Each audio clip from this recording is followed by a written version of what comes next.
আমি ডক্টর মোহাম্মদ আব্দুর রহমান হোসেনি। আমার Bangladesh party AB party থেকে আমি বৈধ ঘোষণা হয়েছে আজকে মনোনয়নপত্র এবং রাজশাহী এক। আমি একটা স্লোগান নিয়ে এসেছি, সেটি হচ্ছে আসল বদলে যায়, বদলে দিই। এবং আমাদের আরেকটি স্লোগান হচ্ছে এবি পার্টির অঙ্গীকার, রাষ্ট্র হবে জনতা। এবার আপনারা বলেন, কথা বলেন। মাঠ কেমন দেখছি আপনারা দেখতে পাচ্ছেন যে যারা হেভিওয়েট প্রার্থী তাদেরকে আপনারা আলিঙ্গন করছেন, আমাদেরকে হেভিওয়েট আপনাদের মনে হচ্ছে না।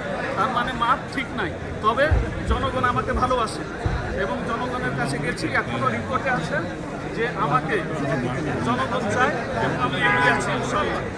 আর আপনারা সাংবাদিকদেরকে বলবো, অন্যদেরকে বলবো যে আপনারা বৈষম্য না করে সকল প্রার্থীকে সম অধিকার দিবেন। নতুন বলে মনে করবেন না যে তাদেরকে অধিকার দেবেন না। এটা আমি দেখলাম আপনাদের দুই একজন, আপনারা মনে হচ্ছে এই যে দেখছেন চেষ্টা করবেন না।